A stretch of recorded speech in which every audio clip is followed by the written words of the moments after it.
so welcome to have you all here today, and I'm honored for you all to be here listening to my speech. I'm a geek. Straight up, no question about it, I'm a straight up geek. Now, I don't have no pocket protector. I'm not flooding and nothing like that. You know, I had the big glasses on and nothing like that, but I'm still a straight up geek. All right? Geek is not what it used to be. All right? Geeks today are getting paid. Now, let's do a show of hands. How many of you know who Steve Jobs is? Okay, pretty much almost everyone knows who Steve Jobs is. He's the founder of Apple Incorporated. You may know, if you don't know Steve Jobs himself, you probably heard of the iPhone, iPad, big geek, all right? Now, I took a look at some of these popular geeks, right? And I took a look at their backgrounds because what I'm really trying to instill in our community is those things that make people successful, all right? So I took a look at his background, and I saw that his father, you know, really got him involved in electronics at an early age. He was about 5 years old, 5 or 6 years old. His father sectioned off a part of his bench just for young Steve Jobs. And then that's how he started working with his hands, getting involved in electronics, and really getting that exposure. That's what's really needed right now. Just get that exposure, get familiar, get around these things, right? So once I seen that, you know, I thought about it that, you know, this is something that we need to do. We need to expose the youth to these electronics so that we can, you know, ultimately create these innovative, creative, successful tech people that are going to change the world. Now, if you think about it, another person, I know everybody knows who Bill Gates is, right? Okay, everybody knows who Bill Gates is, wealthiest man in the world, super geek, all right? Billions we're talking about here, right? So if you take a look at Bill Gates' background, again, I'm looking at the early days, right? Because I'm really trying to instill things in the youth at an early age. I want to create the conditions that create the next Bill Gates and the next Steve Jobs, but come from our community. So as I take a look and I see around 13, he started programming, all right? So he used his spare time, taught himself how to program, create software and things like that, and in his spare time, this led to enormous opportunities for employment.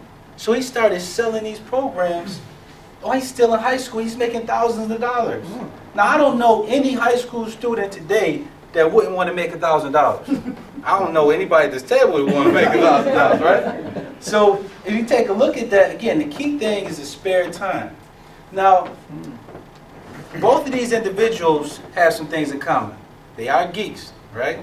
But the main thing is that they participated and were involved in emerging technologies. This was new at the time, okay? Now, a lot of people like to think that, okay, maybe they were just lucky, all right? Maybe they just happened to be in the right time at the right place and everything lined up. But the fact of the matter is that there's no better opportunity than today. We don't have all the 20, 30 years ago, back in their heyday, they never had the advances in technologies that we have today.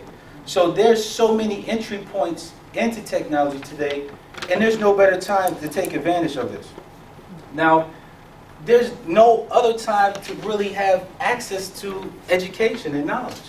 When anybody wants to figure out something, what do you do? You have internet, what do? You type it in Google, right? At the fingertips, we have the ability to touch any knowledge and information that we can think of, really. We're only limited to what we can think of. So, it depends on, it doesn't matter if you believe it or not, but these geeks are changing the world that we live in.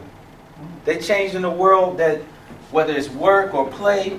For instance, about 2 months ago, I was teaching a class, all right? I was teaching a class in China. Now, I had students from all over the world. Malaysia, we had students from Australia, South Africa, even here in the US, from Texas, right? Now, I taught this class, a week-long classes that I taught.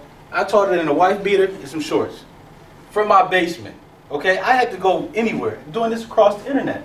Okay, so the opportunities that are opened up to us today are just vast, and we just need to really educate our youth and to take advantage of these new opportunities that exist. Secondly, I don't know any other career field, well, legal career field, where I could make over $100 an hour. I don't know anything else that you can do that without a college degree. Okay? So, again, I'm just trying to take everything that I've learned from other geeks like myself, and really bundle this up and instill it into the youth. Now, as I take a look at, okay, that's how we work, all right? Take a look at how we play. You know, 3D technology, TVs in our home. We take a look at, we have mobile phones nowadays that have face recognition. So that means nobody else can use your phone unless it recognizes your face. I mean, the technology with the game consoles, whether it's PlayStation or Xbox Connect, where your body is the controller, you have a product that looks at your body and can tell you're part of the game now, you know? And this technology is being used in so many other different uses. But see, the youth are playing with this stuff now, but let's teach them how to build this stuff, how to leverage this. Because if they don't, somebody else will. So we take a look at, again, you know, it doesn't matter if you are what I consider an opportunist, right? Where you see the trends, you see the growth potential, and you see the dollars too, right? Or if you're a hobbyist, and it's just passionate about technology and learning, and you're just passionate about just figuring things out, tinkering with things, changing it a little bit. Or you can be like me. I'm a little bit of both. I'm what I call a techpreneur. You heard of entrepreneur, right? Well, a techpreneur is someone who runs head first into problems. Because we go into problems thinking about how technology can solve these problems, how technology can be the solution, how we can do things faster, cheaper, better than we could before without technology. And that's what I consider a techpreneur. Now, if you know anyone, or if you fit this description, any of these personalities that I'm explaining to you, then I want your help. Because we have to make a difference. It's going to take passionate people just like myself. It's going to take us sitting down with the youth, really getting involved, using their spare time. They have plenty of spare time, getting them involved and surrounded around this technology to be not just consumers of technology, but producers. Thank you.